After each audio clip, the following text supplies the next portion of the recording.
ರಾಜ್ಯ ರೈತ ಸಂಘ ಹಾಗೂ ಹಸಿರು ಸೇನೆ ಚಿಂತಾಮಣಿ ತಾಲೂಕು ಘಟಕದಿಂದ ಚಿಂತಾಮಣಿ ತಾಲೂಕಿನ ಅಂಬಾಜಿದುರ್ಗ ಹೋಬಳಿ ಕತ್ತರಿಗುಪ್ಪೆ ಗ್ರಾಮದ ಡಿಪೋ ಚಲಪತಿರವರ ತೋಟದಲ್ಲಿ ಸಂಘದ ಸದಸ್ಯರಿಗೆ ಒಂದು ದಿನದ ಕಾರ್ಯಾಗಾರ ಹಾಗೂ ಅಂಬಾಜಿದುರ್ಗ ಹೋಬಳಿ ಘಟಕದ ಉದ್ಘಾಟನೆ ಹಮ್ಮಿಕೊಳ್ಳಲಾಗಿತ್ತು. ಈ ಕಾರ್ಯಕ್ರಮದಲ್ಲಿ ಮಾತನಾಡಿದ ಅವರು, ರಾಜ್ಯದಲ್ಲಿ ರೈತರಿಗೆ ಮಾರಕವಾಗಿರುವ ಕೃಷಿ ಕಾಯ್ದೆಯನ್ನ ಸರ್ಕಾರ ರದ್ದುಗೊಳಿಸಬೇಕು ಎಂದರು. ರೈತರ ಪರವಾಗಿರುವ ಡಾಕ್ಟರ್ ಸ್ವಾಮಿನಾಥನ್ ವರದಿಯನ್ನ ಅನುಷ್ಠಾನಕ್ಕೆ ತರಲು ಸರ್ಕಾರಗಳು ವಿಫಲವಾಗಿದ್ದು, ಇಡೀ ದೇಶದ ರೈತರ ಹಿತದೃಷ್ಟಿಯಿಂದ ಡಾಕ್ಟರ್ ಸ್ವಾಮಿನಾಥನ್ ವರದಿಯನ್ನ ಅನುಷ್ಠಾನಗೊಳಿಸಬೇಕು. ಕೃಷಿ ಕಾಯ್ದೆ ಬದಲಾವಣೆಯಿಂದಾಗಿ ಮುಂದಿನ 10 ವರ್ಷಗಳಲ್ಲಿ ಕಾರ್ಪೊರೇಟ್ ಕಂಪನಿಗಳ ಹಾವಳಿಯಿಂದ 70% ರೈತರು ಕೃಷಿ ಕ್ಷೇತ್ರದಲ್ಲಿ ಇರಲಾರರು ಎಂದರು. ಈಗಾಗಲೇ ನಮ್ಮ ಆನಂದ್ ಅವರು ಹೇಳ್ಬೇಕಾದ್ರೆ ತೋಟಗಾರಿಕೆ ಬಗ್ಗೆ ಡಾಕ್ಟರ್ MS ಸ್ವಾಮಿನಾಥನ್ ಬಗ್ಗೆ ಹೇಳಿದ್ರು. ಅಪಾರ ಗೌರವ ಇಟ್ಕೋಬೇಕು ನಾವು ಅವ್ರ ಬಗ್ಗೆ. ಲಾಸ್ಟ್ 10 ವರ್ಷದ ಹಿಂದೆ ತೋಟಗಾರಿಕೆ ಇಲಾಖೆಯಲ್ಲಿ 16,000 ಎಕರೆ ಭೂಮಿ ಡಾಕ್ಟರ್ MS ಸ್ವಾಮಿನಾಥನ್ ಅವರು ಮಾಡಿ ಬಿಟ್ಟು ಹೋಗಿದ್ದಾರೆ. ಕರ್ನಾಟಕದಲ್ಲಿ ಮರಿಗೌಡ 16,000 ಎಕರೆ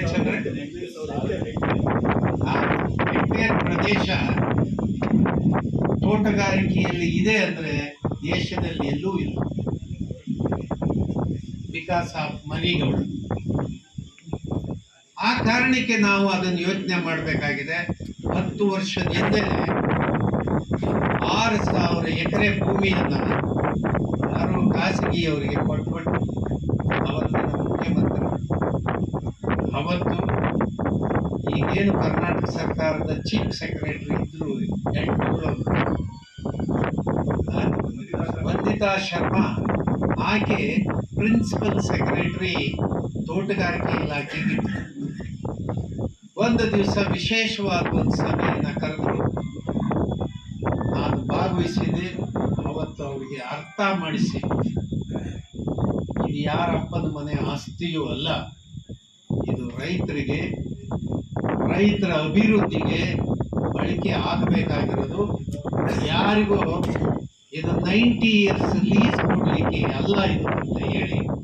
ಇನ್ನು ಈ ಸಂದರ್ಭದಲ್ಲಿ ಶಿಡ್ಲಘಟ್ಟ ತಾಲೂಕು ಅಧ್ಯಕ್ಷ ತಾದೂರು ಮಂಜುನಾಥ್, ಚಿಂತಾಮಣಿ ತಾಲೂಕು ಗೌರವಾಧ್ಯಕ್ಷ ಸಿದ್ದು ನಾರಾಯಣಸ್ವಾಮಿ, ಪ್ರಧಾನ ಕಾರ್ಯದರ್ಶಿ ML ಆಂಜನೇಯ ರೆಡ್ಡಿ, ಕಾರ್ಯಾಧ್ಯಕ್ಷ RSC ಆಂಜನೇಯ ರೆಡ್ಡಿ, ಖಜಾಂಚಿ ಕೆ ವೆಂಕಟಸುಬ್ಬಾರೆಡ್ಡಿ ಇನ್ನೂ ಹಲವರು ಹಾಜರಿದ್ದರು. Pavan, CTV news, Chintamani.